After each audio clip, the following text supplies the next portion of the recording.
First copy வாங்கி use பண்ணால் போதும், டைம் பார்க்க தானே வாட்ச், எல்லாம் ஒரே டைம் தானே காட்ட போகுதுன்னு நினச்சாலும் ஒரிஜினல் யூஸ் பண்ணுற சுகமே தனி. இந்த வருஷம் விஸ்லிஸ்ட்டில் கேஷியோட வின்டேஜ் கலெக்ஷனில் இந்த கோல்டு வாட்ச் தான் வச்சுருந்தேன். வாரண்டிலாம் இருக்குது, ஆனால் இதெல்லாம் எங்கே வைப்பேனே தெரியாது. நல்ல ஷைனிங்காக, ஸ்லீக்காக, லைட் வெயிட்டாக, எதிர்பார்த்ததோட சூப்பராக இருக்குது.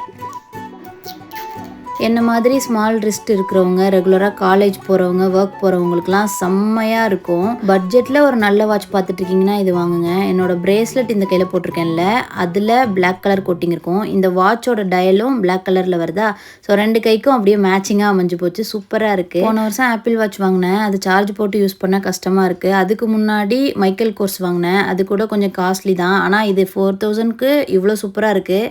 நல்லா கம்ஃபியாக யூஸ் பண்ணலாம். சாரீக்கெலாம் நம்ம ஜுவல்ஸ் போடும்போது கோல்டு வாட்ச் போட்டால் தான் நல்லாயிருக்கும். ஸோ கோல்டு ஜுவல்ஸ் போடுவீங்க அப்படின்னா இந்த வாட்ச் கண்டிப்பாக வாங்கி வச்சுக்கோங்க. கோல்டு ஜுவல்ஸ் கூட இதுவும் ஒரு கையில் வாட்சாக கட்டுறதுக்கு செம்மையாக இருக்கும். அட்ஜஸ்டபிள் பேட்டர்ன் தான், எவ்வளோ பெரிய கையாக இருந்தாலும் பற்றிரும். இந்த இடத்துல ப்ராடக்ட்டை டேக் பண்ணுறேன், கிளிக் பண்ணி பார்த்து பர்ச்சேஸ் பண்ணுங்கள் பிடிச்சிருந்தா. பாய்.